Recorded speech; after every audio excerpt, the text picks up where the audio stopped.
I'll switch it when it lights or something. Turn on that light. I see a little live thing blinking.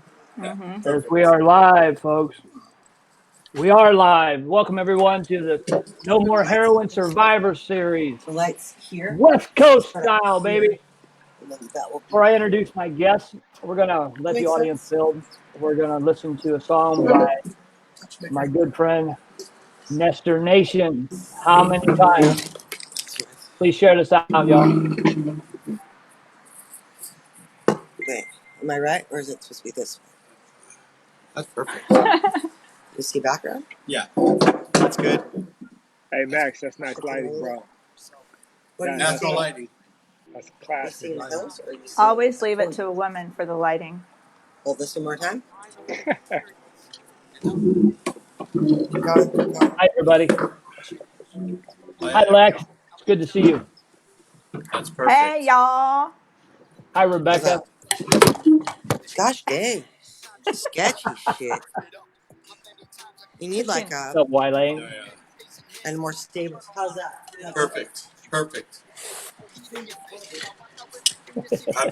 I'd be lost without my wife. Yes, you would.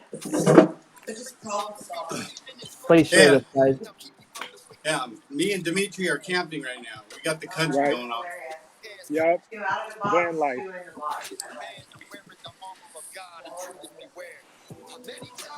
Alright, anybody else need it?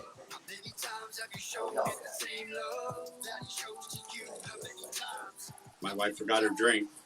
She better get it. Max. Her coat. Hi, Jamie. Hi, Jamie. Hi, Catherine. Good to see you.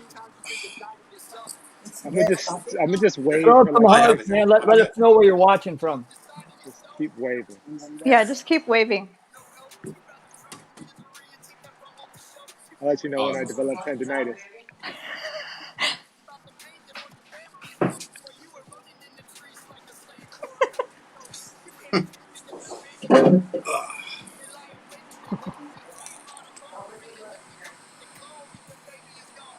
I have a new respect for the queen now. Anybody that has to go through a You parade come and in. just wave. Oh, it's I not know, for easy. hours. Everyone, That's not easy, yo. Max's beautiful wife, Lisa. Yeah. You know you're Hi, not live Lisa. yet. We Bye, are Lisa. live. We are. That's not cool. That's not cool. You got that sick one. You looked beautiful. So good to see everyone on here. Yes.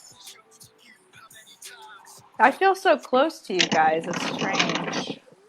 I know, right? Such a fantastic song. It's not just a proximity thing. Hi, Johnny No. Childress. Love you, bro. Happy holidays. What up, Wylane? We have Have a confirmed that Higgy Higgy sighting. sighting. Yeah, out here in Fallbrook, California. Yes. Shoes are coming off. Because at the end of the day, it doesn't matter how many times you got it wrong. What truly matters is how many times you get it right. It doesn't matter how many times you've been beaten down. It doesn't matter how many people believe in you now. All that matters, you believe in yourself. Because there's a reason that you're breathing and he's keeping you round. And everything that you've been going through is part of a plan. Hi, Brittany. Good to see you on here. Amanda Marilla. I love you. Marilla. I'm sorry. Marilla.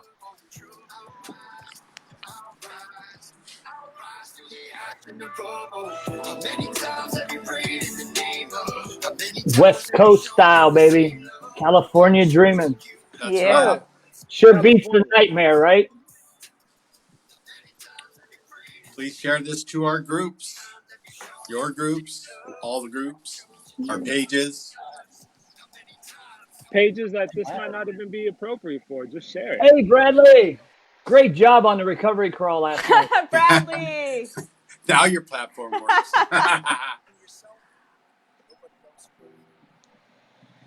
Hilarious. Poor Bradley. I had to rig it. Matt Griffin. What's up, bro? Let me kill this. Hi, everybody. Again, welcome to the No More Heroin Survivor series being broadcast on my page, Higgy 2.0.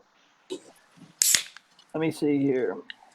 Turn this off. Okay, the Survivor series is an original product of No More Heroin, and it is a live feed video testimonial series of success stories of people in recovery. Those people that want to step out of the shadows and rep their recovery out loud to give other people out there struggling with addiction hope and inspiration that you too can make it. I need these guys. I need their influence. I need their experience. I need their wisdom. All my guests have long-term recovery. First, Max Nijst, 16 years. Yay! 16 years in recovery. Jen has Almost 9. almost 9. Yeah. Dmitry has 9. Whoop.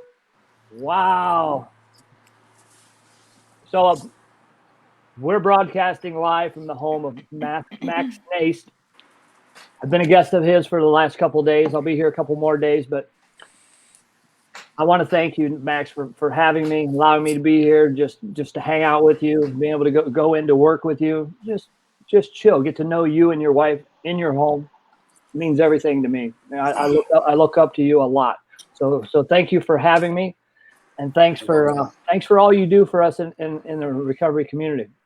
I just do what everybody else is doing on this screen right here. One day at a time. So let everybody know who you are, Mr. Nijst, what your clean date is, and where you're from. All right, everybody. I'm Max Nijst from Fearless Happiness and Max's Positive Place, both admin and owner of both.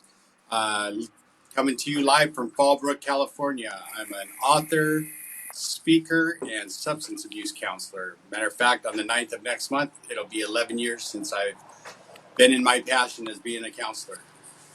That's beautiful. Thank you, Max. Awesome. Let's see. I'm going to pull this. You're up, Mr. Foox. Hold on. Let me get the. Good afternoon, good morning, good night, depending on where you're at. My name is Dmitry Foox, and did I just go off live? No, No, you're you're good. good. Maybe I see did. you. So let me just You're continue solo. rolling through. I am from Los Angeles, California, currently residing in Orange County. I am from Phys Recovery Physical Therapy Incorporated, which makes me a doctor of physical therapy as a profession.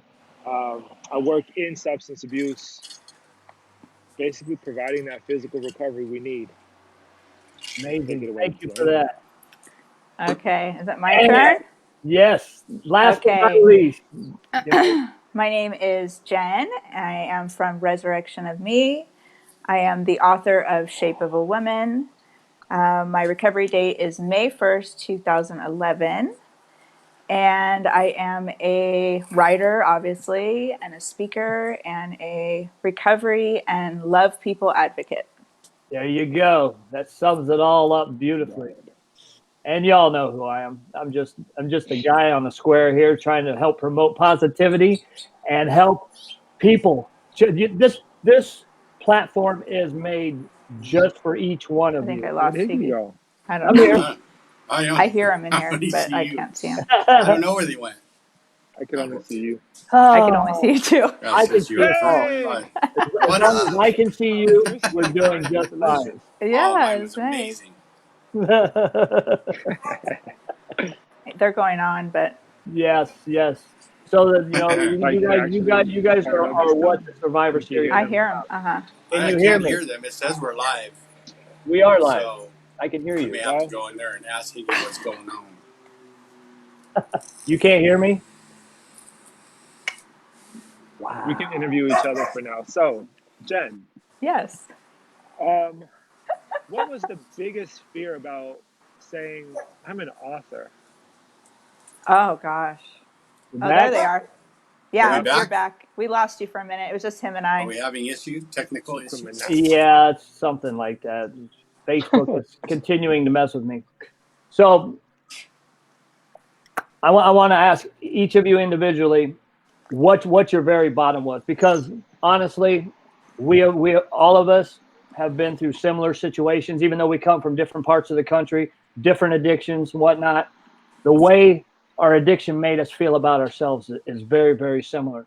So if you would, Max, share with us what your bottom was like. What was that pivotal point where you decided to give it just one more shot? And Well, I had a what couple of stick those for moments. what stuck for you? Um, for me, there was a couple moments.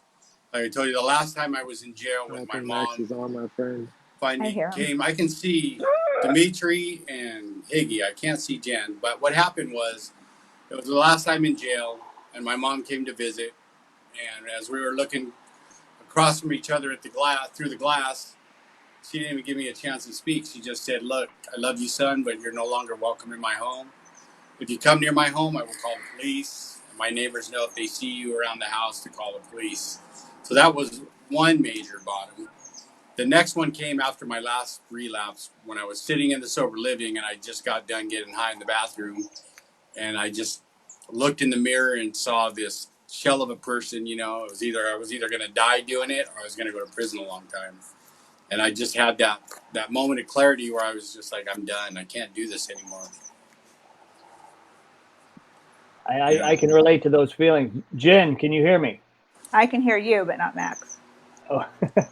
Just as long as you can hear me, that's I all that can hear matters. you, so that's all that matters, right? I Tell can us hear about you. your bottom, what it was like, Oh, what finally stuck for you that put you on this path to long-term recovery of almost 9 years.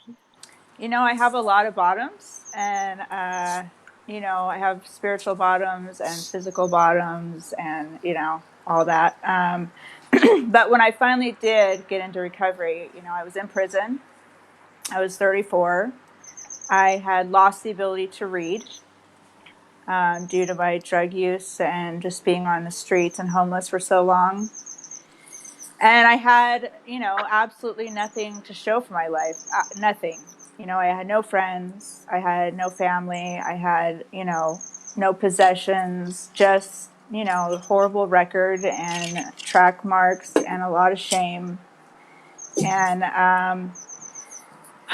I had a moment of divine intervention, I believe, because I honestly, it's very hard for me to grasp why I stopped digging that hole. But, I had a moment in my prison cell where all the sound left the room and, I heard 3 words, or 4 words that just said, this is your life. And it just finally hit me. And I looked around and I just thought, that this was going to be it for me if I didn't do something. And, a small little spark ignited in my heart that finally believed just a little bit that I didn't want to die like that, that I was worth just a little bit more than overdosing in some riverbed as a transient with Yes, her yes, identification pending. And that's the reality of my addiction. That's not far-fetched. That's not dramatizing. That is absolutely where I come from. It's a lot of miracles that I'm here today, for sure. for sure. Dr. Foox is out in nature. He's taking it all in. He Tell us is. about your bottom, sir. What was it like? What was that pivotal point where you finally decided to give this recovery life a Well, shot? so the ultimate moment came on day 4 when I was already getting clean. I was in a medically induced detox at a hospital, and a panel came to speak. It was the first. It was really the first. My first experience of meeting somebody that was sober. I knew nothing about sobriety, and it was a gentleman from NA. His name is Eddie.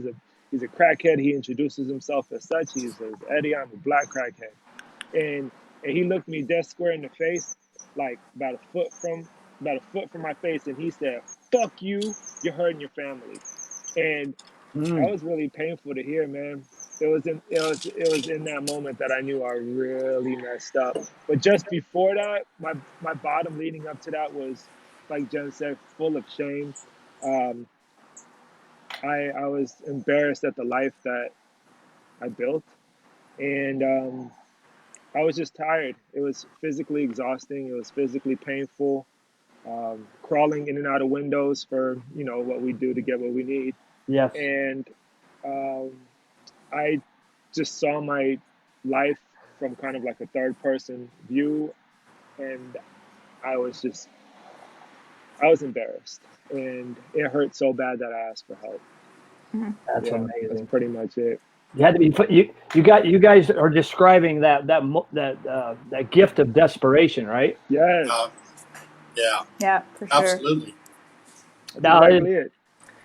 we've had an opportunity. We've known each other on social media. This is the first time we've all gotten together, and I can feel in each one of you your spirituality. How important, starting with Max, is spirituality in your walk through life today? Not just recovery, but life. Oh, absolutely the most important thing for me.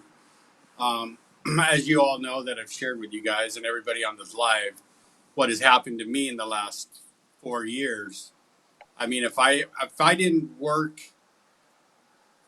my spirituality into my life each and every day, I guarantee you I would not be sitting here with you guys, because it's God, my recovery, and then the family, right? Comes after that. And if I don't keep those two things first and work on that every day, you know what I mean? Then I'm a lost soul again. And then I'm searching for that thing to fill that hole, that's right between our body and our Mm-hmm. hearts, the size of the Grand Canyon, and no amount of drugs, sex, alcohol can I fill it. can't see. You know what I mean? And that's why I wake up at 3:30, 4 o'clock in the morning, and I start my day off with prayer and meditation, because I got a 2-hour drive, and I deal with people who are coming into recovery who have no clue what's going on. And if I'm not spiritually fit, how am I going to tell them how to get spiritually fit? Because I've always been taught by my sponsor and the people that have come before me. I got to lead by example. So I can't tell a sponsee or a client, do this, and then they see me out here doing the opposite. You know what I That's mean? right. It's And integrity. it's integrity, it's my character, and you know what I mean? It's all based on my spirituality, you know what I mean? So I do my best to listen to God every morning, and I do my best to talk to God every morning and every day, sometimes throughout the day. That's just how it works for me. Thank you for that, Max. Jen, Yes. how important is your spirituality to you in your walk through life today, not just in recovery? Oh, it's huge. I think there's two parts to spirituality. I mean, I think there's my belief in a higher power.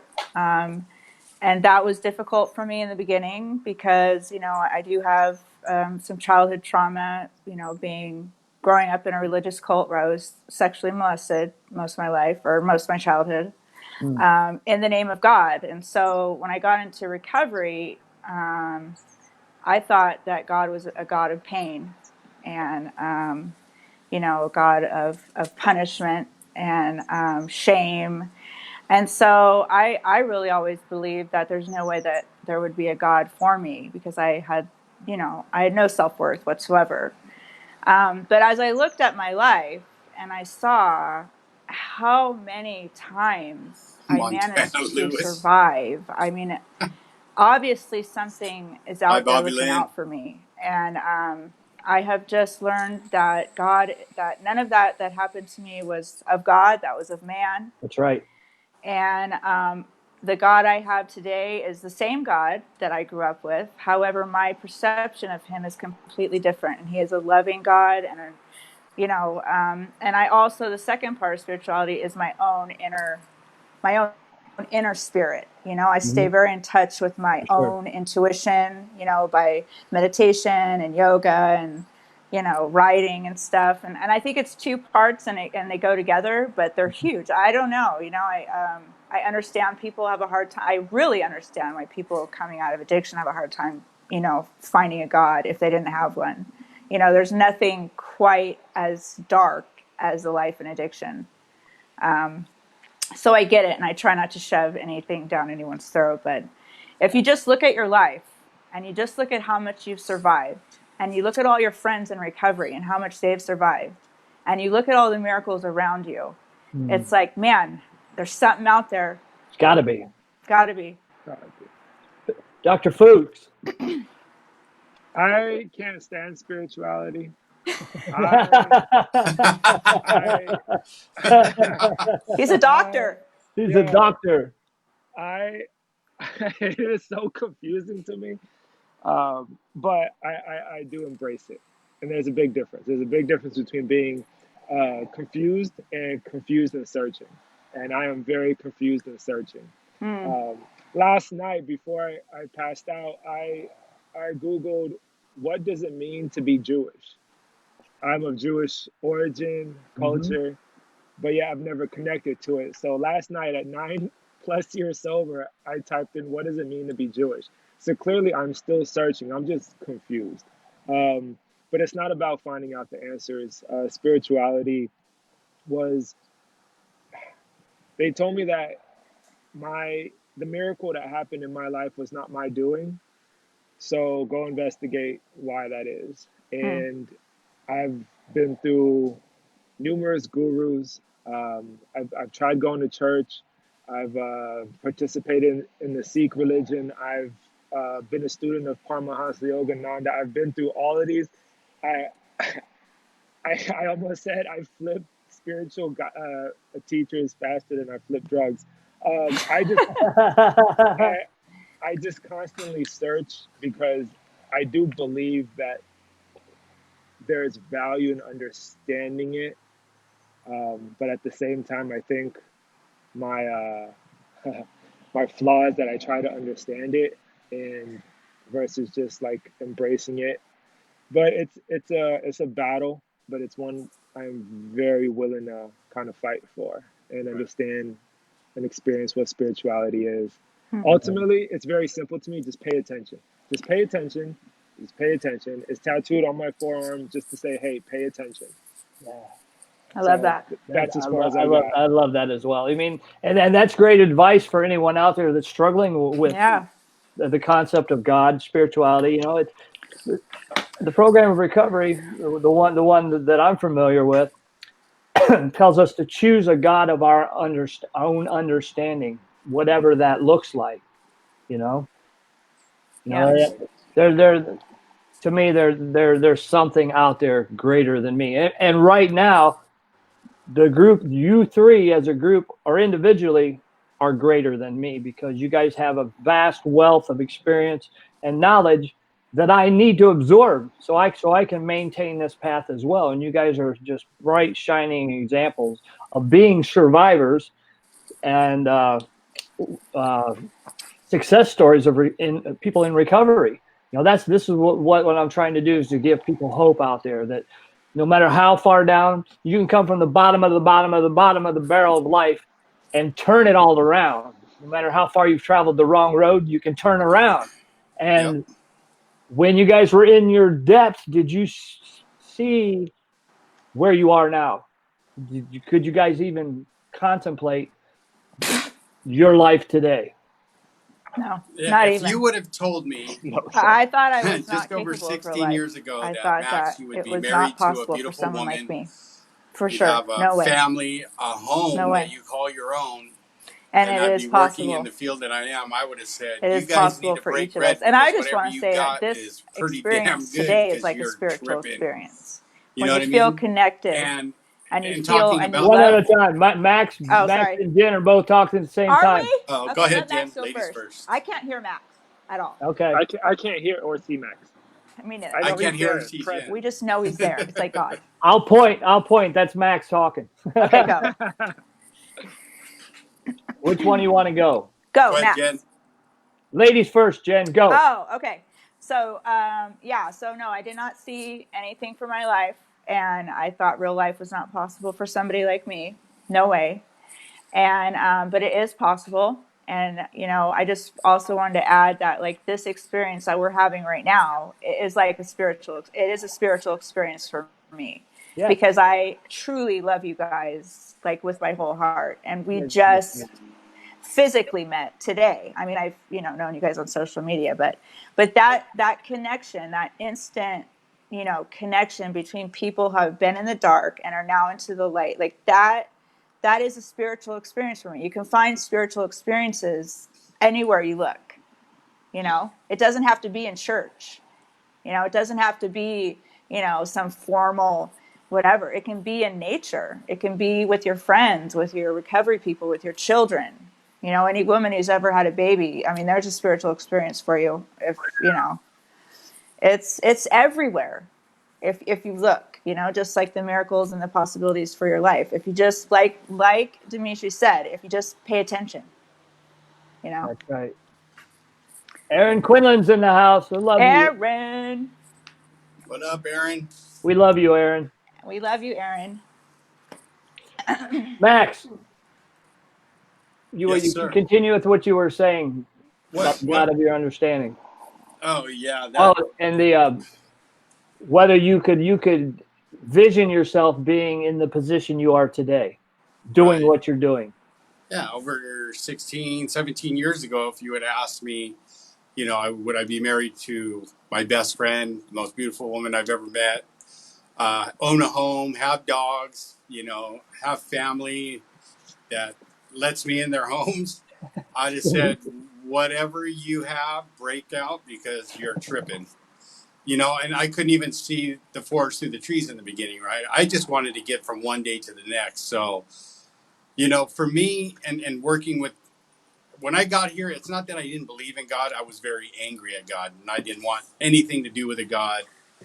But I came to this understanding when my sponsor took me to a big men's stag, and there was like 150 guys, and he says, okay, if you don't want to believe in God, believe in the power of this group and that all these guys, all 150 of us here are sober. And I said, well, maybe I can do that. And it started to evolve from there. And, you know, what I was taught by my sponsor and mentors is that in the searching, you know, you will find. And sometimes I haven't. Sometimes I just, you know, whatever, you know, I'm going to keep searching. And a good friend that you know of mine, Chris Whitehead, showed me a thing he has in his home. And it says, be still and know that I am. And we know who that is. I am is God, right? So, Mm-hmm. and one thing that helped me a lot in early recovery after my last relapse was that Footprints poem. So what I clung tightly to that because when I was going through it and, you know, and having those moments, I would just read that poem and know that for me, I knew that somebody or something greater than myself was carrying me through those times, especially this last 4 years, you know, losing 3 family members, you know, most recently my granddaughter, and then my son being in the hospital on life support for 10 days. Mm-hmm. Like I knew that was nothing that I could do on my own. And then God showed up through each and every one of you guys, you ladies and gentlemen on here that supported me, you Hi, know, Timothy. and it's just been, it's, you know, yeah, I have my talks with God. Sometimes they're good, sometimes they're not so good, but you know what I mean? I make sure that I talk to him and I listen and I try to do the next right thing every day because you never know who's watching, right? We may, like in our case, Higgy, we may be the only big book someone sees. And if we're not doing the right thing, they're going to go like, why would I even want to go into recovery? Right? Absolutely. Dr. Foox, give the audience a little background with where you're from and the path you've taken to get to where you are. You know, and in your bottom, you were saying absolutely not. I had no self-worth. Let everyone. I don't want to tell your story for you. Let everyone know. You know where you come from. Right. I feel like, how do I even start this? I come from a strict, loving Russian household. So, whatever that means to you, there was a lot of order, and my grandmother was a tyrant and she loved me dearly. So, everything had to be done. So, I feel like through her, I developed at least a skill set that if I ever got sober, I believed I could do something. I had just no clue what I was good at, but I could do something because I had some skill set that my grandmother taught me how to work hard. I was just a fuck up and I really like drugs. And I unfortunately, relate to that. I relate to that. yeah, it doesn't matter how good you are at anything, drugs are always more powerful. But, you know, I come from like an academic background. I enjoyed school. It was kind of a safe place for me. So once I got right, I went right back to it. instead of getting back to work and making money, I stayed broke and I went back to school just because it was something I understood. But where that took me is a profession and a career. I'm no longer just bouncing around jobs no more. And ultimately, I wanted to work with my people, and my people are those in recovery. There's more comfort around folks in recovery than with any other population with me. And I just I needed can to help relate. them out somehow. For So sure. I went the physical therapist route. Weird, not something you hear very often, a PT in recovery. So that's where I'm at. That's beautiful. A nerd. You know, and I want everyone out there to know that Dr. Foox is sitting in the driveway in the back of his car right now, because we're all broadcasting. I'm using a laptop. Everyone else is using a phone, and if they're too close together, there's an echo. So he just went out and made himself comfortable, set up a table. He's got your physical therapy table set up out Yes. there. Yep. I have Looking a for legit, customers. I'm on the side of a road. Thank you for I'm on being the such side a of a good road sport, all of you. You know, on a picnic bench, on a picnic Blanket. mat I threw in my Oh. Trunk. I love it. Yeah, you know, absolutely. Perfect. It's And, I'll perfect. make it do. and before this, we had a chance to fellowship together. I prepared some food, some amazing mashed Awesome. potatoes, bacon wrapped asparagus, marinated chicken breast, marinated New York strips. It turned out pretty good. It You know, did. and I really believe that you can create a lasting friendship and a bond when you share a meal with someone. Absolutely. It was Yep. so good. I once went to a slam poetry event in high school, and this guy was talking about a poem about a girl he really liked, and in that poem he said, "How the fuck can I even trust you? I haven't seen you eat." Oh, yeah, right? True That was I that. love it. so funny. That That's is so funny. funny. I haven't seen you eat. So we have two authors and a doctor and me. So it's such an honor and a privilege to have you guys, you know, on this broadcast with me. You guys have all done the Survivor Series, you know, with me or, you know, independently, and your messages are so loud, so poignant, so real and raw that I was drawn and attracted to you guys just from your messages, you know, and you all have a great sense of humor. How important is being able to laugh at yourself important in your life today? Huge. And have fun. Can we have fun, clean and sober, you guys? Oh, so much fun. I don't know about you guys, but like in my addiction, nothing was funny. It was I went straight up months without serious. smiling or Not laughing or crying or anything. I was not just even. seized up. I was completely serious and on a mission 24/7 to get more of whatever I needed and did whatever I had to do. I never laughed. I didn't look Yeah. at people in the eyes. I didn't feel, my heart was not open to friendship. You know, I was absolutely petrified of looking at myself, petrified of anybody seeing any softness to myself. You know, I was so hard and I always trying to push people away and hurt people first. And, you know, I didn't want anyone to see that I was a woman, you know, so many Love you, things. Amanda.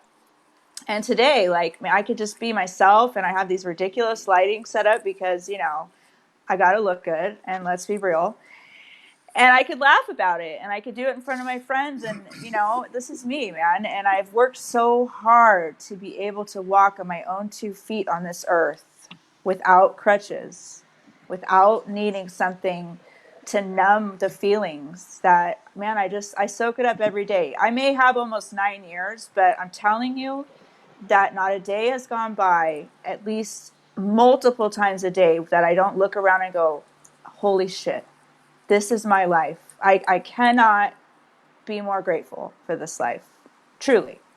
Absolutely. It's hard not to find gratitude when you can wake up and you're not dirt sick, or you have to, you know, do Ah, things, you use against your will, for one, do yeah. things that you don't want to have to do, and just keep creating more baggage. Yeah. How about Dr. Foox, how about you for the fun aspect? So that's it. Also, because I just removed my thing, I cannot see you. Hi. I know where you are I now. can see you out there. All right. So laughter is very important to me because life is really dark. So fun fact: I have watched stand-up comedy every single day, probably for I don't know 5+ years. So Wow.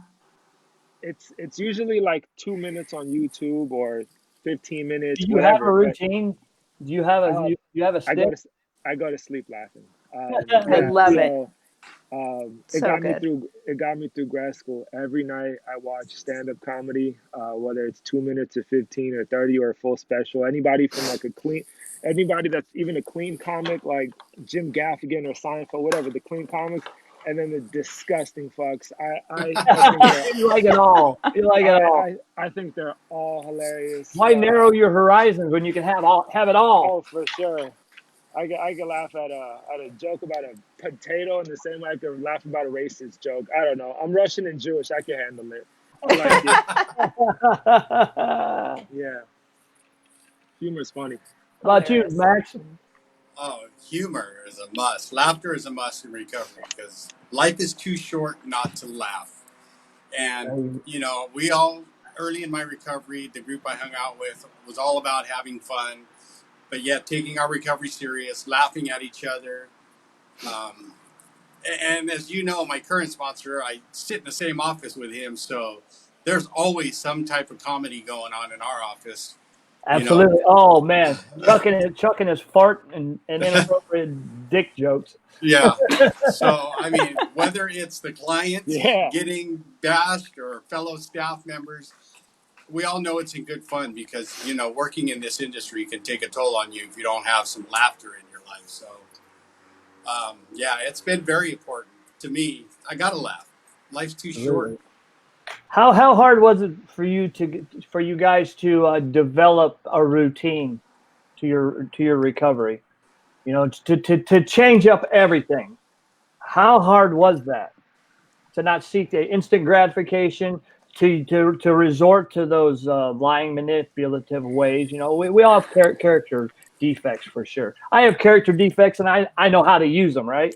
Yeah. All right. Who are you Who do you asking? want to go Is Max first? asking? Max, go first. Um, well, after my last relapse, like when we were eating and stuff, and I told you guys, it was very important for me to get a routine down again because, like you, Hig, I'm a vet, so I Thank you for thrive. your service, bro. Thank you. And for your service. I thrived in structure, right? So after my last relapse, I had a conversation with God and I said, you keep me sober, I'll do whatever it takes to stay sober. So my first 3 years, I was in 14 meetings a week every day. You know what I mean? Like I was in a morning meeting, like I was talking to Dmitry at 6 a.m. I'd go to work and I'd hit a night meeting. And then the weekends was a morning meeting.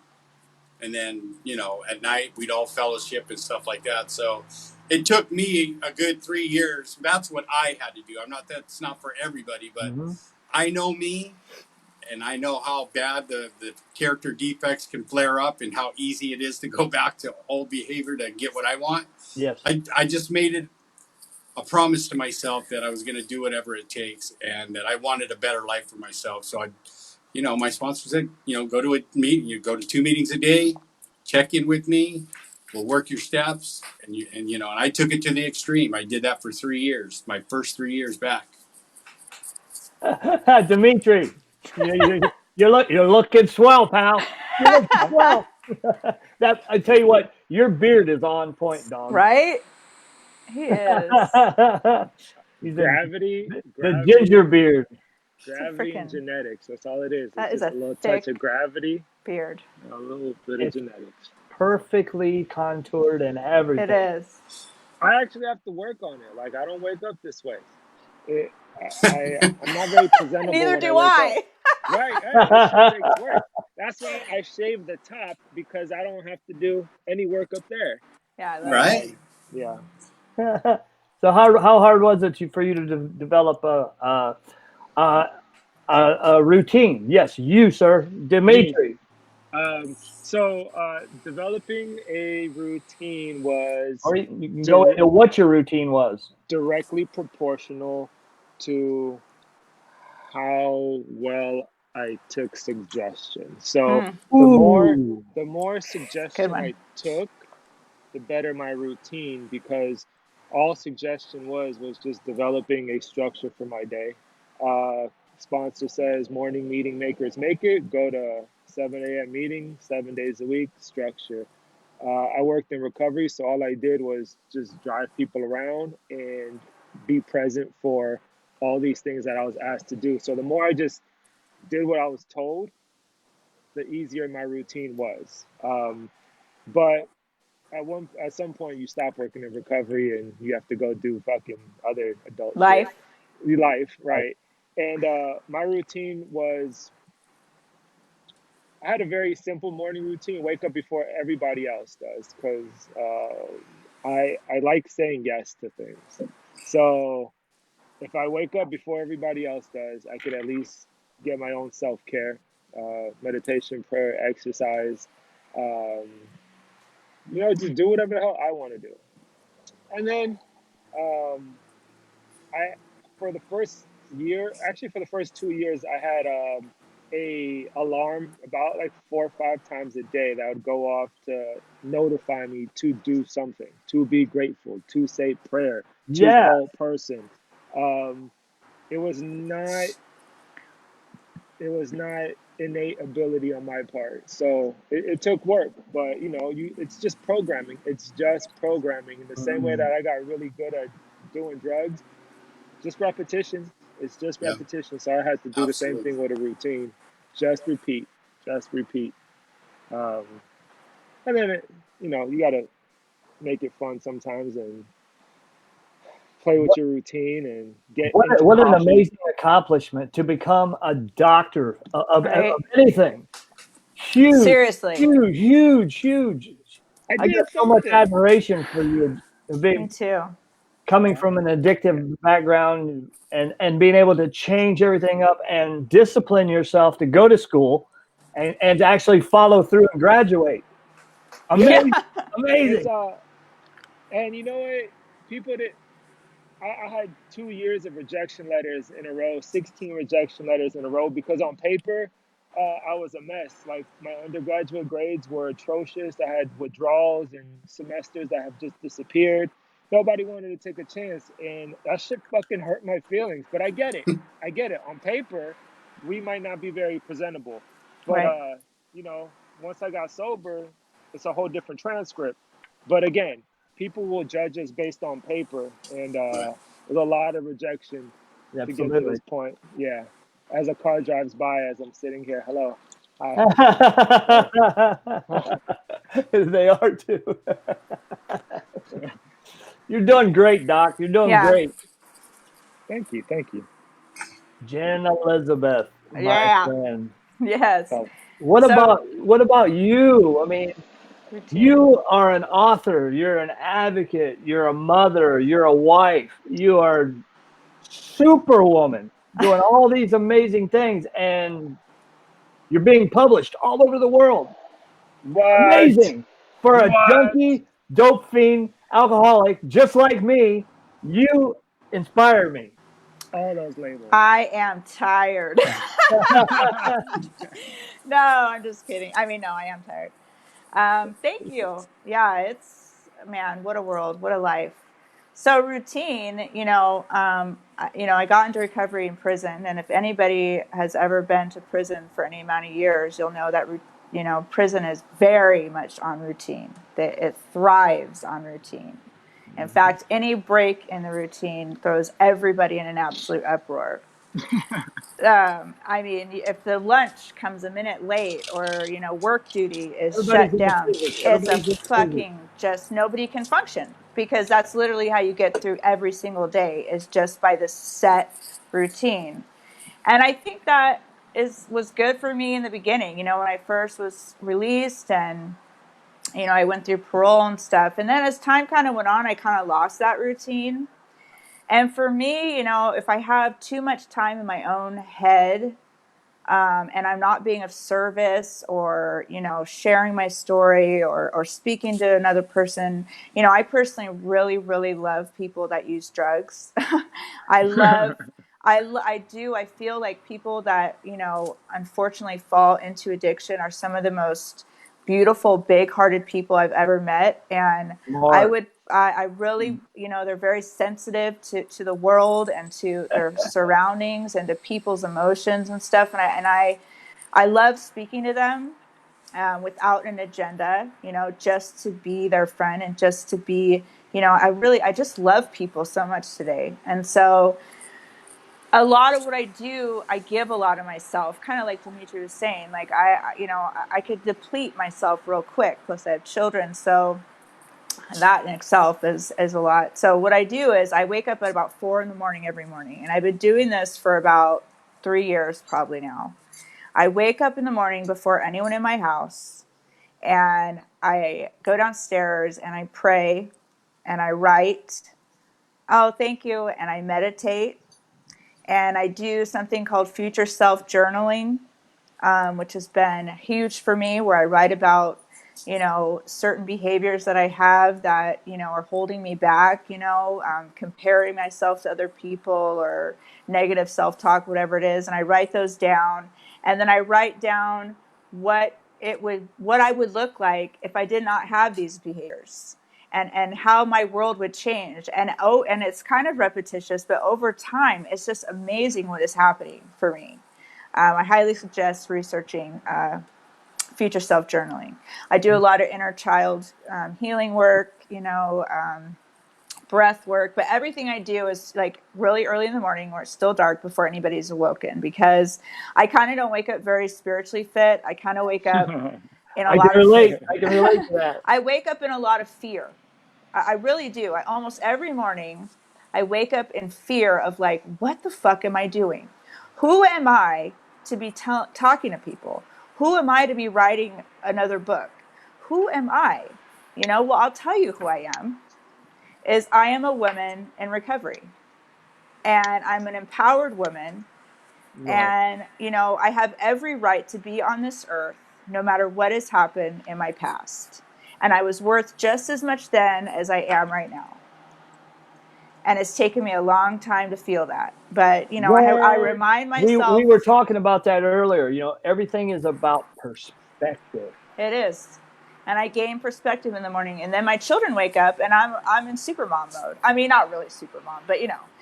I got my spirit. I feed myself in the morning before my children wake up and need everything from me. You know, it's really important. I call it intentional mornings is what I call it. That's beautiful. That's Max, nice. do us a favor. Pan your camera backwards and show people the landscape where you live. Look at that, folks. Here, let me put you on solo real quick. There you go. Look at that. The sunset in Southern California, y'all. That's beautiful. Thank you, Max. What do you guys think of that? Beautiful, Max.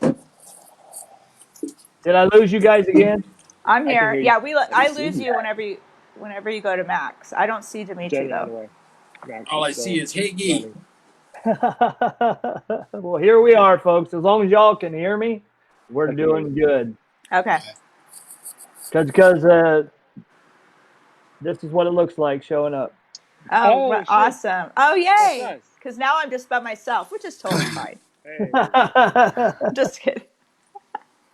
You guys are amazing. You're Does amazing, anyone man. have any questions you want to pose to either one of the authors, to the doctor of physical therapy? Any questions on their recovery?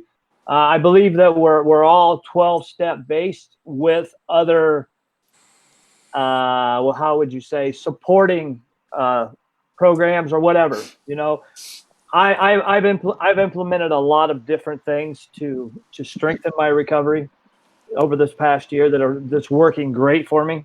Yes. And I believe you guys do similar things, Yes. to make your recovery stronger. My toolbox is gigantic. Love it, yo, Yep. recovery toolbox. Hey, you Yep. guys, throw up some clean dates for us real quick. Let people out there know that we are in fact recovering. Who, us? Hi, Aaron Spalding. I Oh. love you, bro. No, I'm talking to the audience. Oh, okay. Sorry. You'll be able to see the comments after this. Yeah. I'm trying to throw up comments as I see them, and they're very relevant. There's a population in this epidemic turned pandemic turned plague are the parents that are losing their children, and there are those parents that are using their pain, and they're part of this recovery community. Yes. In spite of everything, they don't want to see anybody else lose a child. I want you all to know that I applaud you for that. Yes. I think you guys are amazing. We need you, giving us input to help save the young people out there. Why is okay? M to the Rock, Michael Moulton. Why is community so important to recovery? Max, Oh, community is love key you, Mike. because, as you know, Mike, right? We cannot do this alone. I don't know how many of you tried it, but I tried it for years, and the result was nil, as they say, because I didn't have the power to say no, even when I wanted to. Um, so community has been huge. Like my wife is getting to see how big this recovery community is, and she's trying to understand it. And you know what I mean. She's been affected by it, but she doesn't. She's not been in it. And without all of you and my 12-step recovery meetings and sponsor and even people outside of recovery that support what I do, I wouldn't be here because I know I've tried it on my own so many times and it just didn't work. You know what I mean? So that was one of the first thing that my sponsor said is go to meetings, get a list, call people on that list, put your hand out. You know, if you got 2 days, you can help the guy with 1 day. For sure. And I had to get myself out of that comfort zone because I like to sit back and just watch. He made me get out there and put myself out there. So, you Absolutely. know, it's very key for me in my recovery to have a strong community. Because alone, what's that saying? I get loaded, but we stay sober. So, That's or we right. stay That's clean. right. So, How about you, Dr. Foox? How important is community in recovery?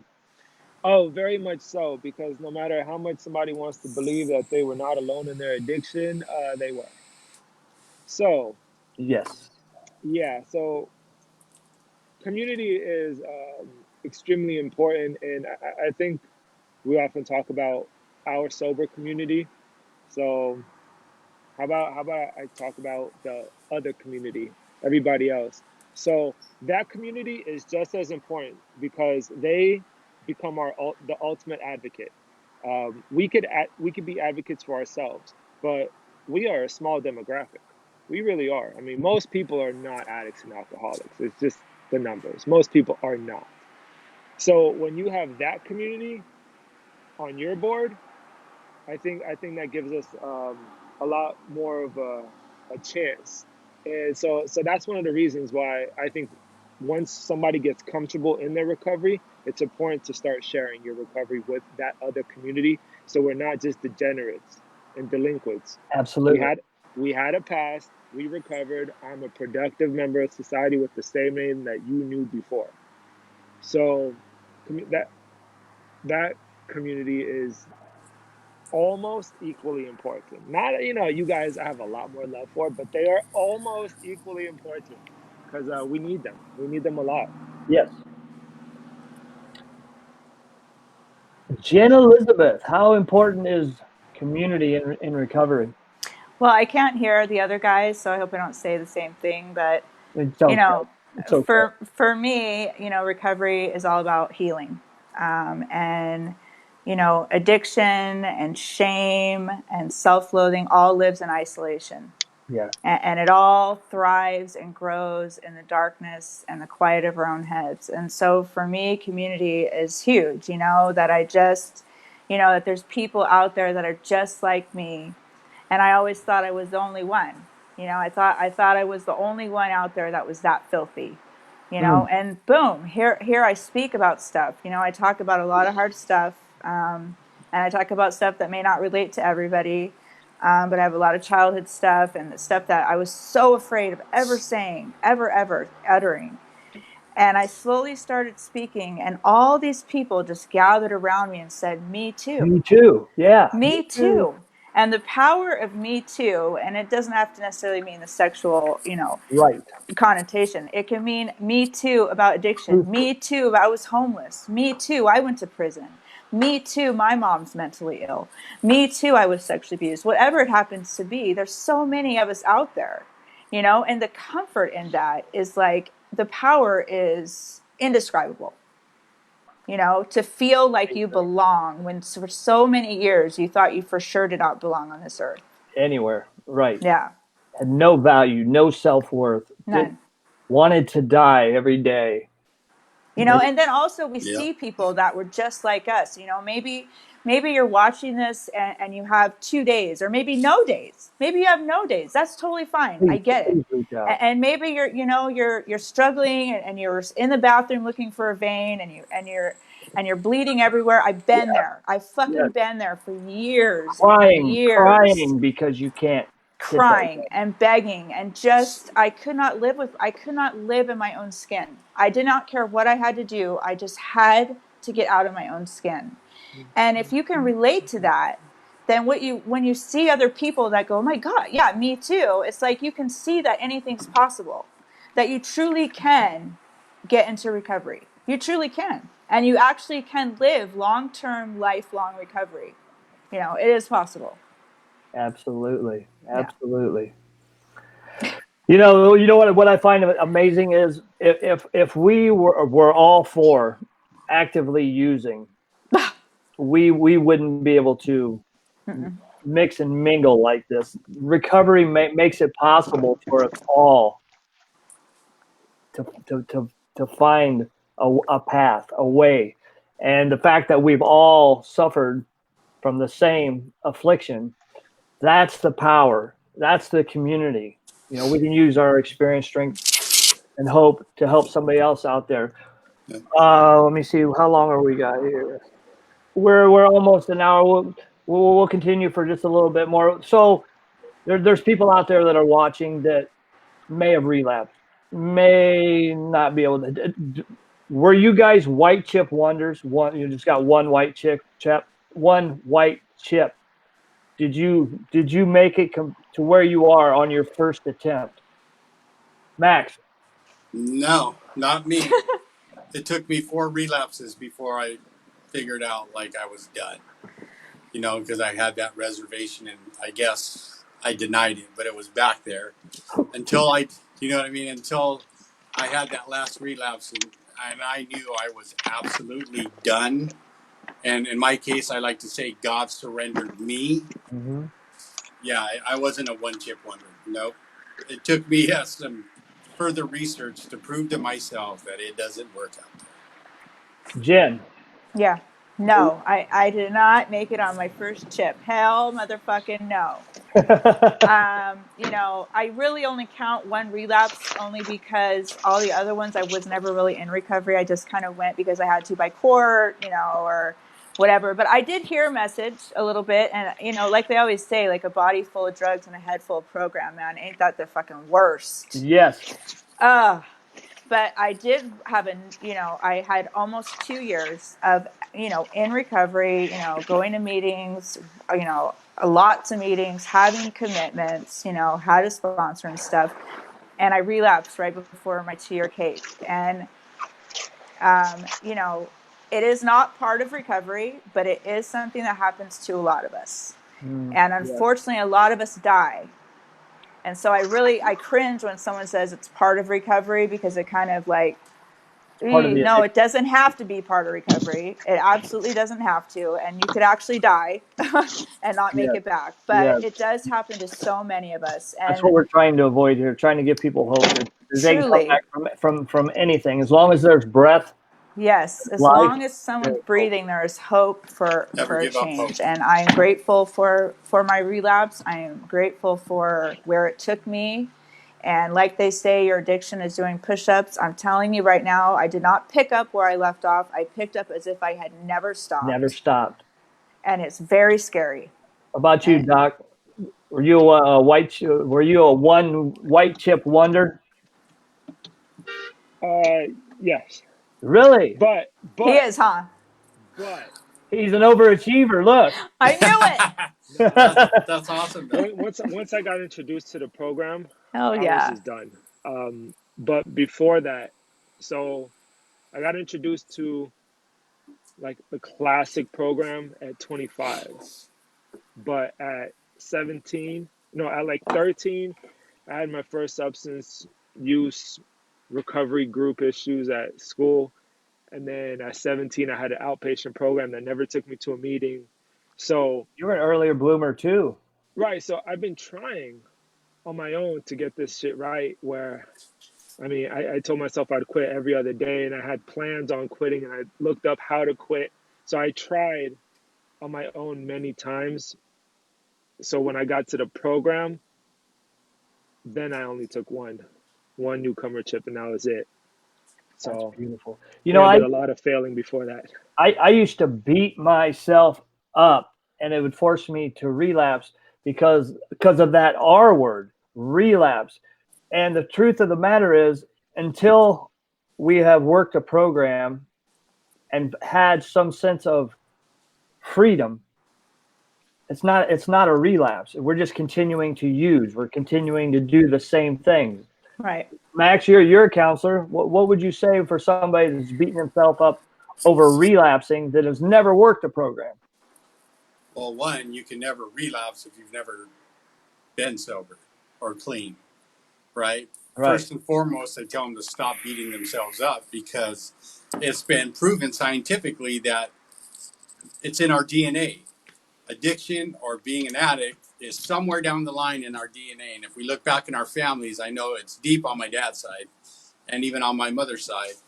So I tell them, you're just doing what your DNA is telling you to do. So the miracle is when you stop and stay clean, that's the miracle, because now you're going against your DNA. I love that. That's where the miracle lies. So don't beat yourself up. You're not the first or last person that's going to relapse. But here, if you want me to show you the way, this is what I did. This is how we do it, clean and sober. I appreciate you being here, Michael Moulton. I really do. I've known Mike for several years now. He does a successful Into the Rock radio show in Dallas, Texas. Yeah, I tried to get on his show, but they said they don't do lives. They only do it in person. Right. Well, One day I'll be at your show, he Mike. started out much like this. We used to do this very similar, and he's grown. Oh, you froze, Higgy. I look up to Michael. He's been a great friend to me. I just want to say I love you, Mike. I wish you a very, very happy New Year. Yes, everybody. Happy New Year, Mike. Let me see. Where should we go with this conversation? We're over an hour now. How many viewers? We got a few viewers left. We got a few There's a few hanging on. We got about 29 viewers. Thank you guys for being here. I mean, this is such a spiritual, uplifting thing for me. I feed off of people's energy. You guys have such positive vibes about you, doing what they said you couldn't do. Look, you guys are all being successful. You guys are professionals. You guys are being productive. You guys are reaping the blessings and rewards of recovery. Yes, sir. The promises are coming true. The promises. Okay, one at a time, starting with Max. We're going to close this out. Max, give people a hope shot. What do you want them to know and take from this? Well, as you can see, there's 4 people here that care about each and every one of you, and that's showing you that we can and do recover, and that we have a great time together. Like, first time, I mean, I've met everybody online. Now they're in my home having dinner with me. I mean, how better does that get? Yes. People, like Higgy said earlier, normally would not mix if we were out there.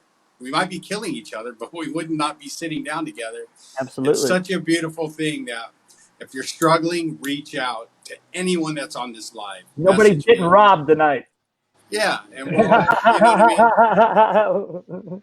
For me, recovery has been such a beautiful thing. It's given me a life beyond my wildest, drug addicted, alcoholic, drunk days. And I just, I can't instill enough in people who are new, just keep coming back. I hate to say just stay. I always say keep coming back, and don't leave 5 minutes before the miracle, because things will happen that you will just go, wow. And, like I said, I got Higgy in my home. I got Jen in my home. I got Dr. Foox in my home. We're all having a good time. And, we're just, recovery is such a beautiful thing. There's hope. Never give up hope. And I mean that for the families of the addicted to the addicted. If you have that breath in you, there's always hope. Just keep pushing forward. So, do you have any projects coming up? I want to ask each one of you about upcoming projects you may have going on, events, speaking engagements. Do you have anything coming, Max? Well, I'm hoping 2020 will be a better year for speaking, getting my book out there and letting people know that you can recover from that hopeless state of mind and body, possibly another book. And, I'm just focusing on taking care of my family right now from what's going on, and having a better 2020, and starting the year off with my meme. It says, let's be more selfless.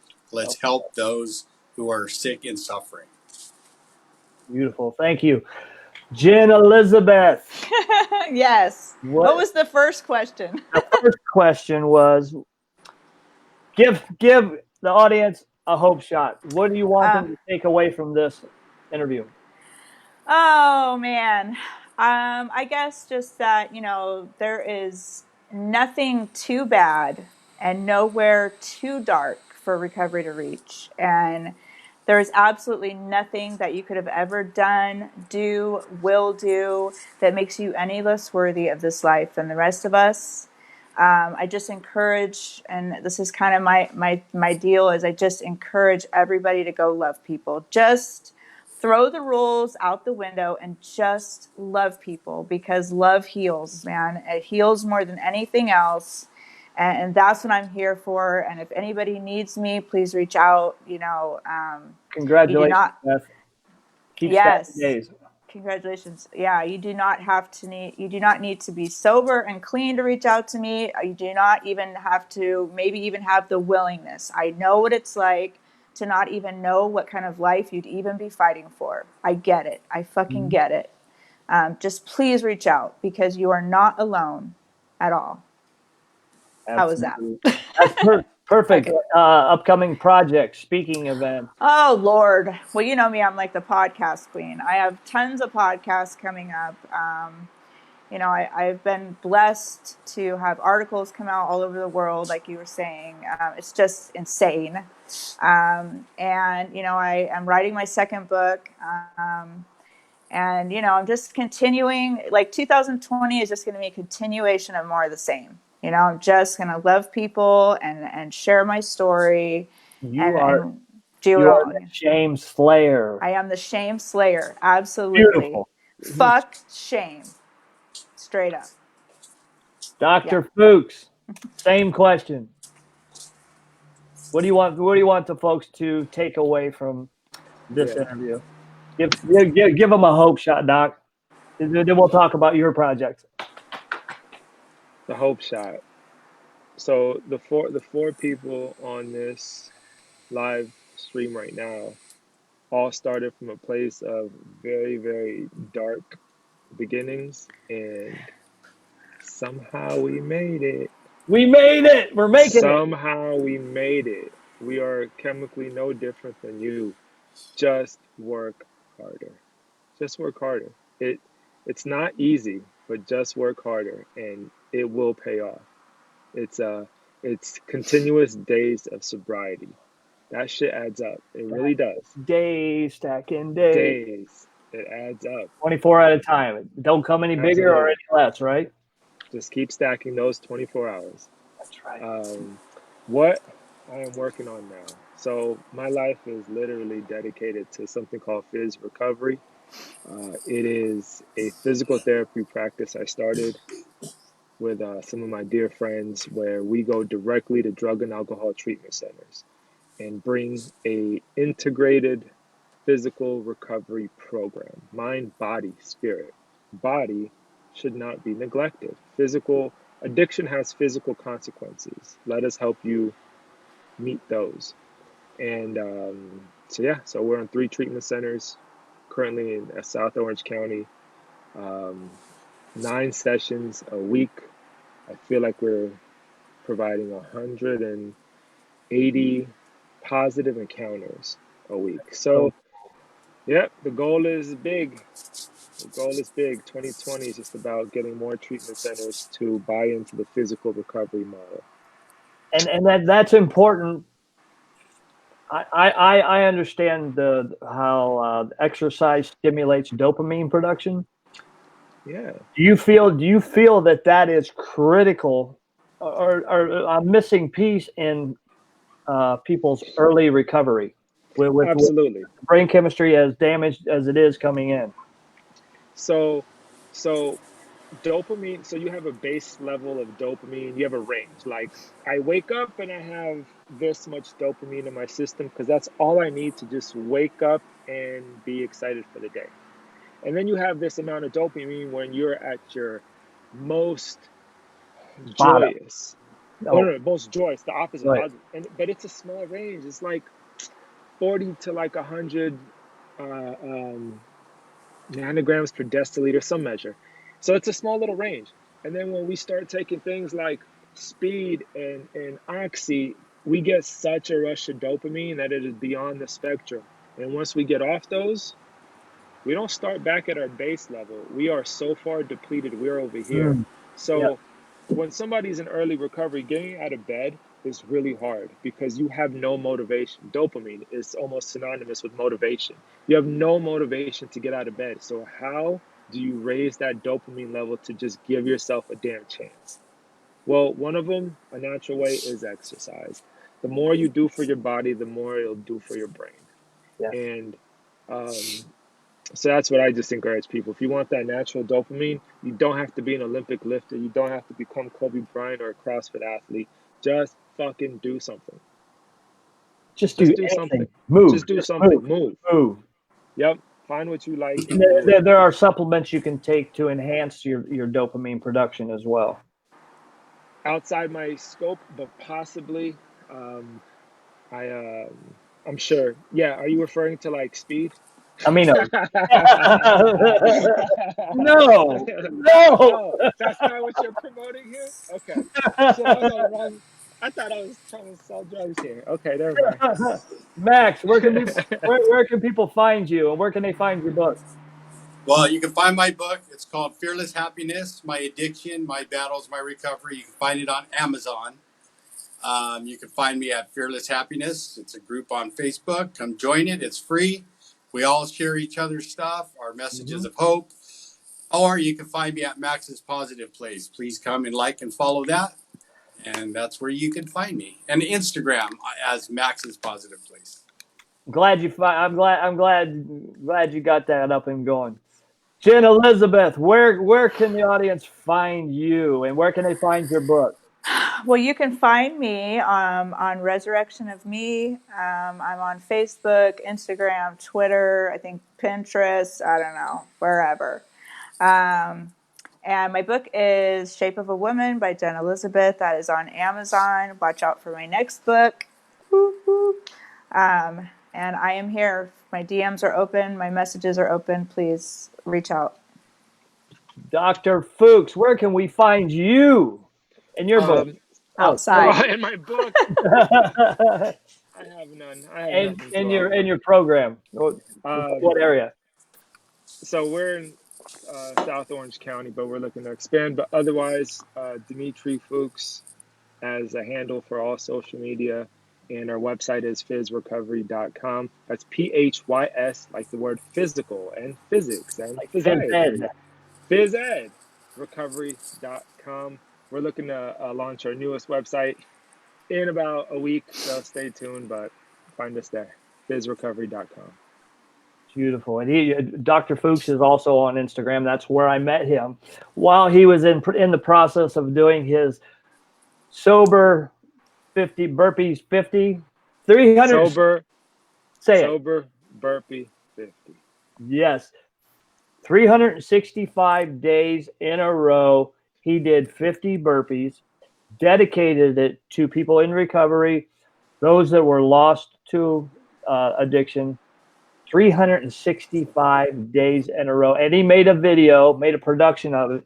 How hard was it to do that? The burpees themselves were not the challenge. Consistency is the challenge. Absolutely. Yeah, it's just doing something. A routine. Circle back. Routine. Yes. Routine is hard to establish. Doing it, not the hardest thing. Not the So hardest. it was just. That's how I was introduced to Dr. Foox. He dedicated nearly one session to 3 or 4 or 5 people.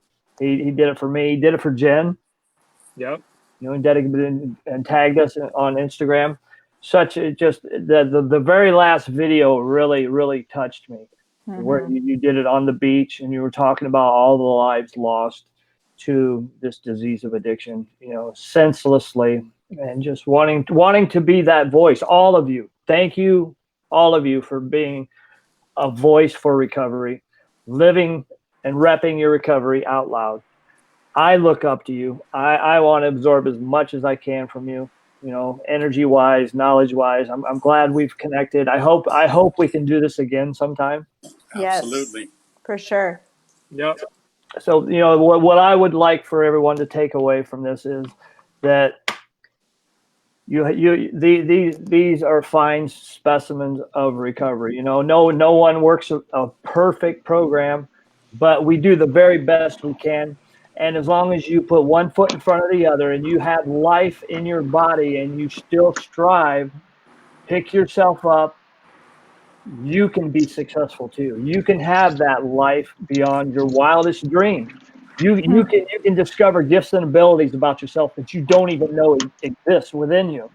You know, there's so many things since I've been in recovery that I've taken an interest in, that I have a gift or ability that I didn't know even existed, or even had an inkling that I wanted to explore, or I didn't know it was there. Life is for the living. Yes. Let's live it. Thank you guys, everyone. Thank you for tuning in. Thank you for being here. This has been a great live. Thank you, guys. Thank you, Higgy, for putting us together. Higgy. Yeah, a great sport outside. You can come on in now. I am. I love you all dearly. Thank you guys. Thank you guys for being here. Please continue to share this. Please watch it. I hope you got some inspiration. I hope you got the hope that you were looking for today. Yes. I'm Higgy from No More Heroin and Higgy 2.0. I'm peacing out for this edition of the Survivor Series. Good night, everybody. Good night. Good night, everybody.